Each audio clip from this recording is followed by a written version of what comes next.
Nous font l'honneur et l'amitié de rehausser de leur présence cet atelier sur la formation continue et en particulier celle du Premier ministre, M.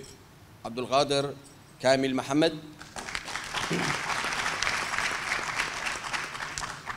Monsieur le Premier ministre, votre présence distinguée parmi nous ce matin ne nous surprend guère, car elle traduit tout simplement votre intérêt et l'intérêt du gouvernement tout entier pour la question de l'éducation nationale.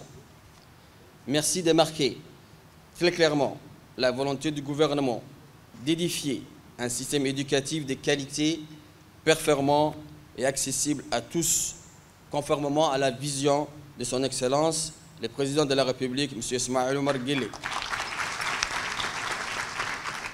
Mesdames et Messieurs, je ne doute pas que la présence de toutes les participantes et participants de cet atelier soit un signe probant de l'importance que vous attachez à la problématique de la gestion concertée de notre système éducatif. De même, je suis heureux de saluer nos partenaires techniques et financiers dont la présence à nos côtés constitue un stimulant formidable pour la mise en œuvre de notre politique éducative nationale.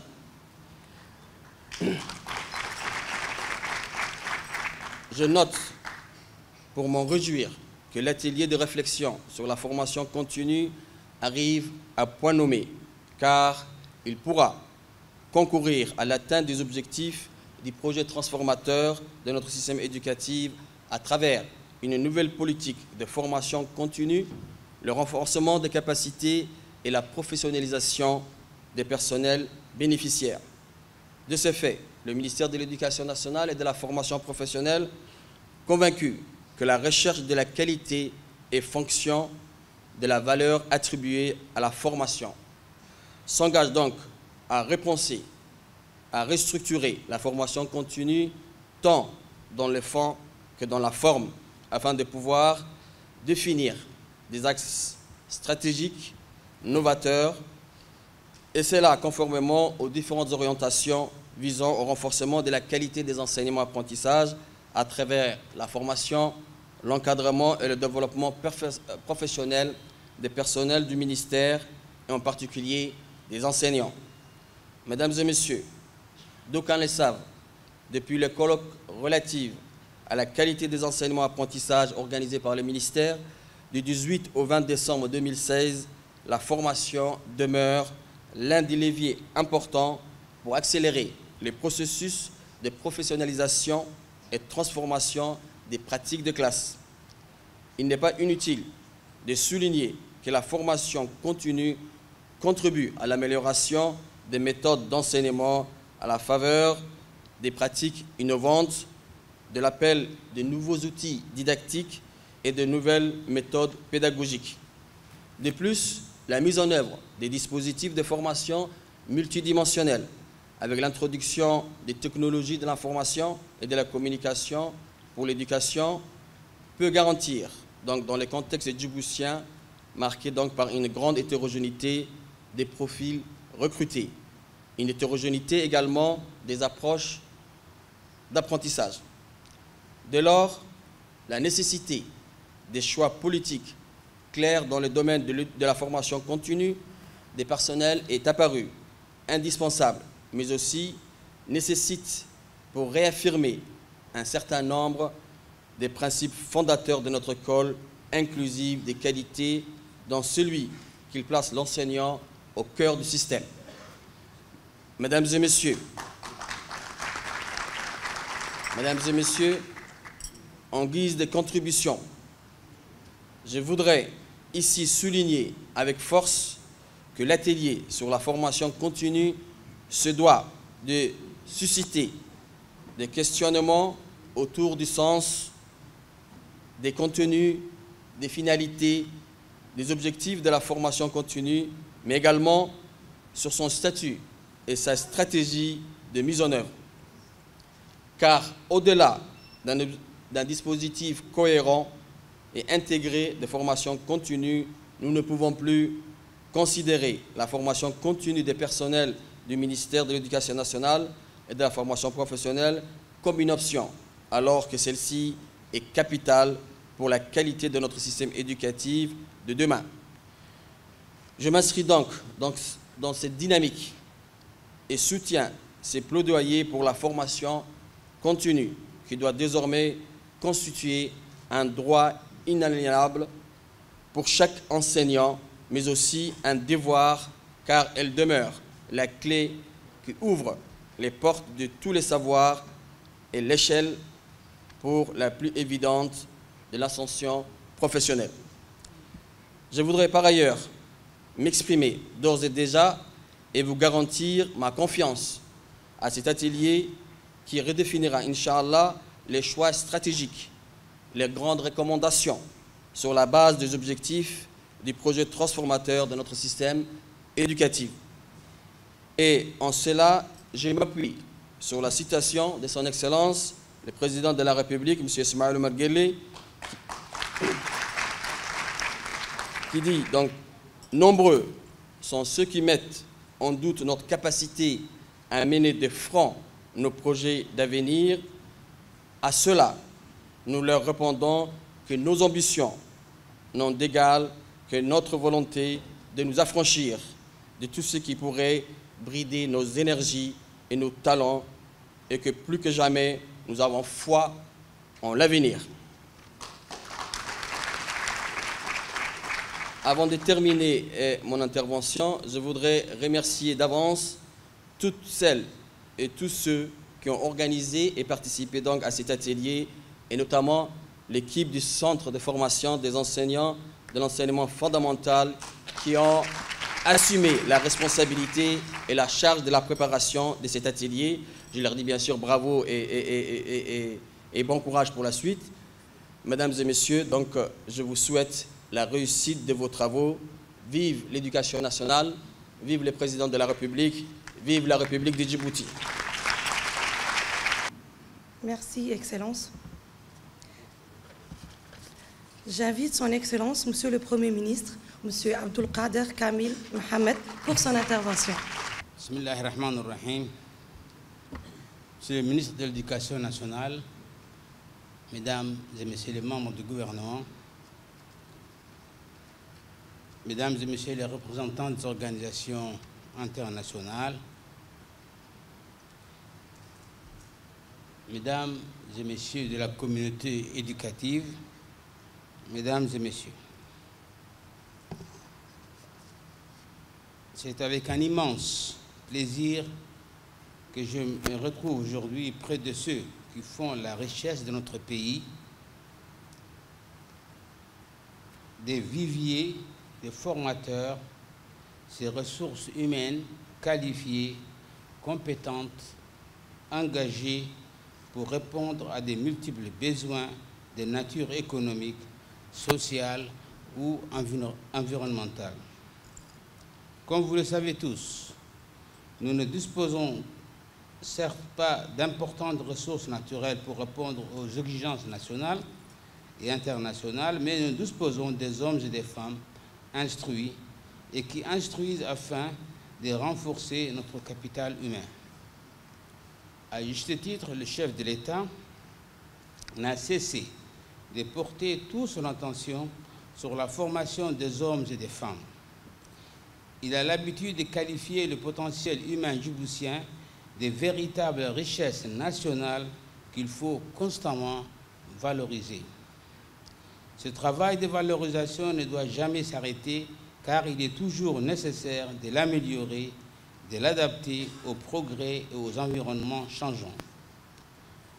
Un proverbe arabe dit « La différence entre un jardin et un désert, ce n'est pas l'eau, mais c'est l'homme ».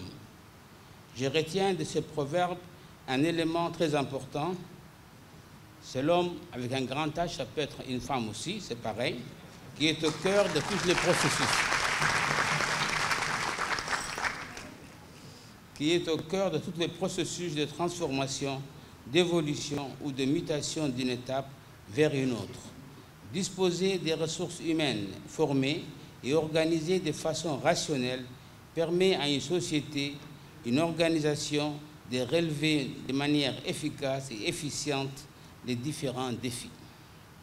Pour développer ou adapter les compétences des ressources humaines à l'environnement de travail et permettre aux institutions d'atteindre les objectifs par leur organisation et la formation continue est parmi l'un des outils nécessaires.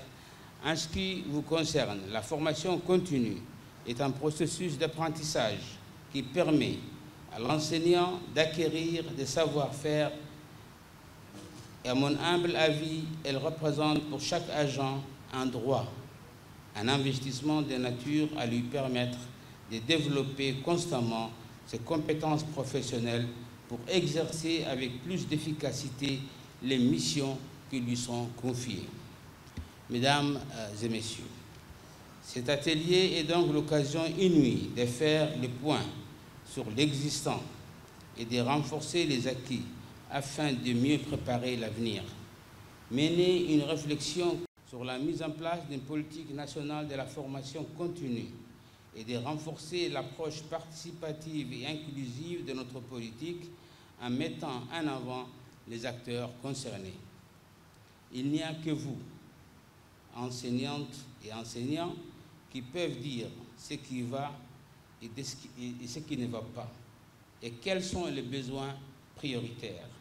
J'espère que lors de cet atelier, vous aurez l'occasion d'évoquer plusieurs thématiques comme vient de les citer M. le ministre de l'Éducation nationale et de la formation professionnelle, et notamment quels sont aujourd'hui dans une dynamique et perpétuelle évolution les besoins ou les attentes du corps enseignant.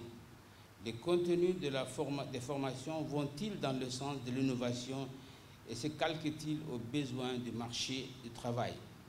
Les corps enseignants sont-ils suffisamment outillés pour le mécanisme de comment gérer le problème des élèves en difficulté, comment gérer l'hétérogénéité des classes, comment intégrer l'éthique davantage au travail pédagogique, en particulier dans l'idée de solutionner les problèmes précédents.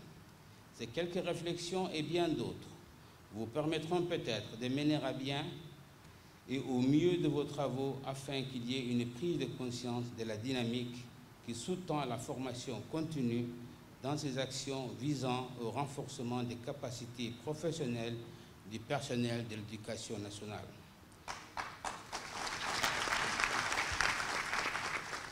Je tiens à féliciter le ministre de l'Éducation nationale et de la formation professionnelle et son équipe très engagée pour l'organisation de cet atelier de réflexion tant attendu. Enfin, vous souhaitant des débuts fructueux, des échanges courtois et in fine des résultats tangibles, je déclare cet atelier ouvert. Merci. Honorables représentants, partenaires du MENFOP, Assalamu alaikum wa rahmatullahi wa barakatuh. C'est avec un réel plaisir que nous vous accueillons aujourd'hui à cette cérémonie de lancement de l'atelier de réflexion sur la politique nationale de la formation continue. En effet, dans un monde qui bouge, où les technologies de l'information prennent de plus en plus d'ampleur et des places, où les adolescents que nous éduquons sont connectés à un monde qui bouge et où plus rien n'est stable, il est fondamental d'interroger notre système éducatif, sa capacité à répondre aux attentes de la société et aux missions républicaines de l'école. Quelle est la meilleure façon de développer ces compétences professionnelles? C'est sans aucun doute dans la formation continue que réside la réponse. Représentation, appréhension, recommandation, critique. Chaque personnel a son avis sur la formation continue. Ensemble, écoutons les réactions des uns et des autres autour de la formation continue. Je m'appelle Abel Abdelhamad, principal mission de l'UEB. Depuis ma prise de fonction, j'ai bénéficié d'une série de formations portant sur la garde, la gestion axée sur le résultat les projets d'établissement, etc., etc. Ces différentes formations m'ont permis de porter un nouveau regard sur la manière de gérer les établissements dans un monde en perpétuelle mutation et où l'usage du numérique est important. Tout au long de ces formations, j'ai acquis les outils appropriés, performants pour mieux gérer le quotidien des établissements. Notre projet d'établissement porte sur l'amélioration de la qualité des enseignements de l'apprentissage, la lutte contre le décrochage scolaire et l'abandon scolaire. Pour mieux répondre aux exigences ministérielles, parmi lesquelles l'amélioration de la qualité des enseignements de l'apprentissage, la politique des EuroLM en dehors des établissements. Afin de continuer à réaliser les objectifs définis par le ministère, je souhaiterais que la formation continue soit l'occasion de réels partages d'idées et surtout d'outils d'exploitation, d'outils exploitables dans les établissements scolaires. Merci.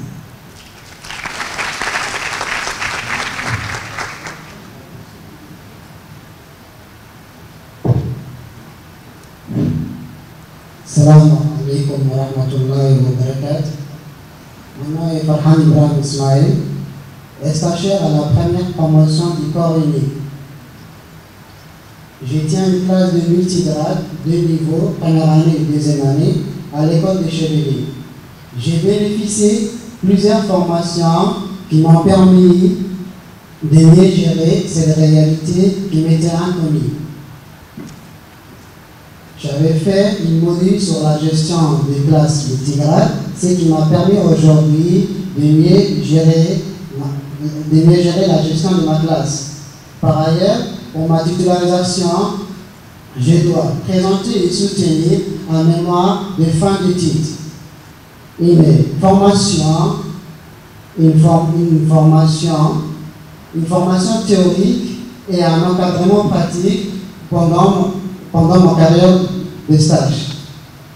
Bref, la formation continue.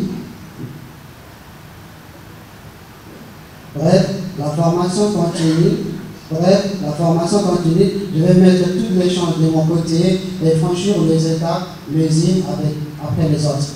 Merci beaucoup.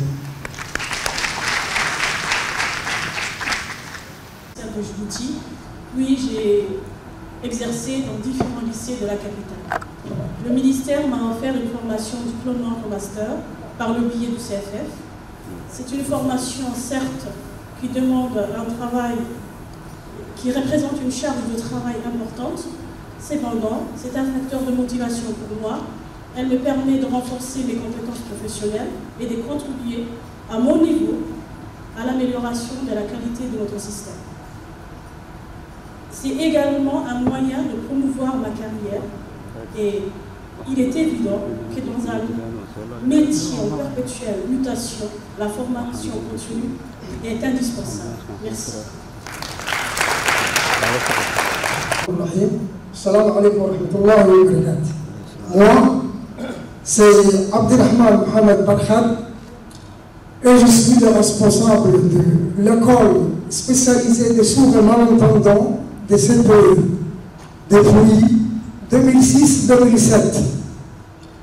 Enseignant de formation, j'ai enseigné dans les écoles publiques ordinaires durant une vingtaine d'années.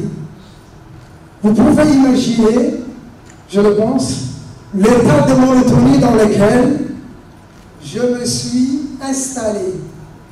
Et à partir de 2007, j'ai bénéficié d'un bon nombre de stages de formation dans le domaine de la langue des signes, la langue gestuelle des sourds, qui relève de l'enseignement spécialisé.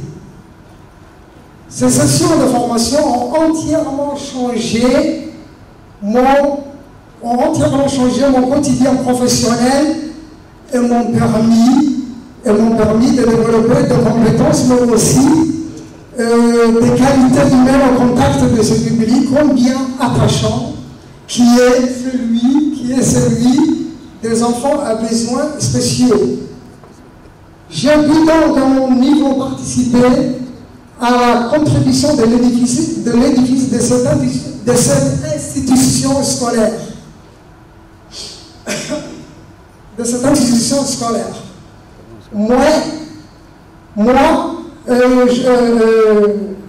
Excusez-moi, mais j'aurais souhaité que ce domaine bénéficie d'un meilleur cadrage institutionnel et pédagogique, car il y va de l'éducation des enfants à besoins spéciaux.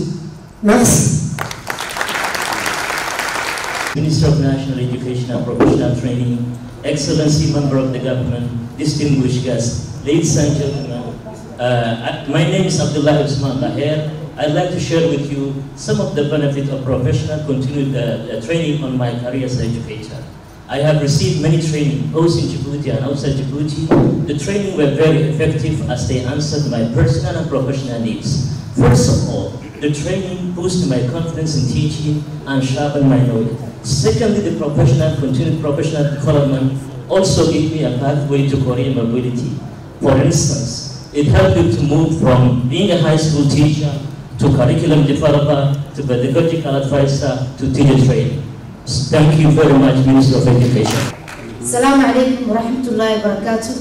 Mon nom est Malika Idriss Mohamed.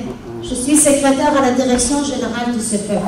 Je suis dans ces métiers une vingtaine d'années, pendant lesquelles je suis passée par différents services. Les différentes formations dont j'ai bénéficié m'ont offert l'opportunité de rencontrer des personnes qui partagent mon parcours professionnel. Elles m'ont aussi permis de développer les compétences professionnelles. Aujourd'hui, et grâce à la formation continue, je suis en mesure d'accomplir parfaitement les tâches qui me sont confiées. J'aurais souhaité toutefois que ces formations soient valorisées et me permettent d'évoluer davantage dans mon métier. Merci. السلام عليكم ورحمة الله وبركاته. معالي رئيس الوزراء، معالي وزير التربية الوطنية والتكوين المهني، يطيب لي في هذا المقام أن أتحدث إليكم في هذه العجالة حول التدريب المستمر، وأنا أستاذ مدرب بمركز تدريب المعلمين SFFF. طبعا عملية التدريب ركيزة أساسية في عملية التربية والتعليم، وأنا استفدت شخصيا طبعا في إتمام رسالتي الدكتوراه في التربية، وطبعا على هذا الأساس انتقلت إلى مركز التدريب، وهذا الفضل يعود إلى وزارة التربية وطاقمها وعلى رأسها وزير التربية. والسلام عليكم ورحمة الله وبركاته. Secrétaire au chef d'établissement, en passant par l'enseignant, aussi bien stagiaires que titulaires, ces personnes représentant différents corps du personnel du Benfort sont unanimes pour montrer que la transformation et les changements ne peuvent transiter que par la formation continue. Excellence, honorable invité, c'est au tour du nom de la directrice générale du Centre des formations des enseignants de l'enseignement fondamental. J'invite sur le plateau Madame Acha Farah Itiri.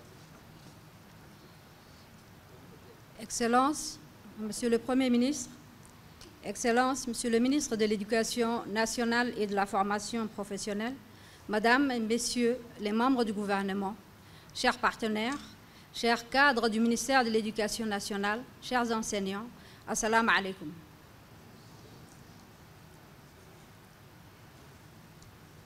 Le CFF a mis une place comme un des chantiers importants pour mieux répondre à ces missions, une nouvelle maquette de la formation initiale des enseignants destinée à tous les ordres d'enseignement. Cette formation initiale, remodelée et élargie, repose, mesdames et messieurs, sur la volonté d'assurer une professionnalisation des nouveaux formés. Au terme de cet ambitieux chantier de mise en place de la formation initiale, nous nous sommes attelés à mener des consultations et des réflexions sur la politique national de formation continue. Après tout ce que vous avez entendu ici ce matin, faut-il préciser que la formation continue, bien pensée, joue inéluctablement un rôle prépondérant dans le développement professionnel de tous les personnels du ministère de l'Éducation nationale. Qu'il s'agisse des personnels de pilotage, d'encadrement ou de ceux comme les enseignements directement impliqués dans les enseignements-apprentissages, leur efficacité professionnelle est ce qui conditionne une éducation inclusive et de qualité pour nos élèves. C'est dans cette optique que le ministère de l'Éducation nationale a décidé d'organiser un atelier de réflexion impliquant non seulement les forces vives du département, mais également, d'une façon plus élargie, les compétences nationales, pouvant, de par leur expérience, apporter leurs précieuses contributions. Monsieur le Premier ministre, Monsieur le ministre de l'Éducation nationale, chers invités, la pertinence de cet atelier que nous lançons aujourd'hui s'articulera autour de l'ambition de bâtir un système de formation de qualité garantissant le développement des capacités professionnelles orientées vers l'atteinte de la qualité des enseignements-apprentissages. Oui, nous disons oui au droit à la formation pour chacun, mais nous disons oui aussi au devoir envers notre pays pour que les attentes au niveau de chaque individu, certes, également au niveau professionnel, mais surtout au niveau national pour une participation sans condition au développement du pays soit atteint. Nous souhaitons que cet atelier soit l'occasion, à travers des échanges fructueux. En tout cas, le CFF a mis les moyens qu'il faut pour que cela se réalise, soit l'occasion d'identifier les voies appropriées pour analyser les besoins en formation de nos différents personnels, de déterminer la typologie des formations qui prend en compte les situations professionnelles diversifiées et variées. Merci de votre aimable attention. fikradan oo ku saabsanayd sidii loo horumarin lahaa tababarka joogtada ah ee macallimiinta iyo shaqaalaha wasaaradda tacliinta. haddaan dhowr kelmadood kugu taataabto dulucda shirka iyo aqoon isweydaarsigan dhici doona 4 cisho ka dhici doona waxay tahay in la horumariyo siyaasadda ay dowladdu amba wasaaradda tacliintu ay u jihaysay tababarka joogtada ah ay u fidinaysa macallimiinta iyo shaqaalaha wasaaradda tacliinta. waad ogtihiin maanta tababar la'aani inay horumar waddanka gaarsiinayn. adduunyada nimanka la socda ee caalamiyiinta amba mondialisationku waxa horumarka ugu badan lafdhabarka ah in tababarka joogtada uu had iyo jeer casriyeeya la jaanqaadi kalena exigenceska amba horumarkan adduunyada ka socda. أساو بريمير مينستر عبد القادر نهار سملاك عبد القادر محمد كامل فوحات كاكيان رجاكي مينستر إديكاسيون إيطاليه تماما ما يفكر أبيني atelier de formation atelier de réflexion sur la formation continue أساو parler du peuple تكي نانو و تامت و دافينتا نحضره وهو قدري أسا إدي أبيني هنيمي إذا كان دعاها ينمي تيابيني كادو دافيل ورسنه نمي وتاما أيدا كاكنا كاكرسيتي وانا ودولة تامتها يمري ودا أيدا كاكنا يحضره وأيدا كاكنا كاه يحضره نمي تبريتكو من دات في هانان جدها سكرتيرة تكاي وإسكول سعولتي تكاي معلمات تكاي كل مركا إنكيه أتا دافينا تنحضره كل نكادونا formation continuity تدعت يابي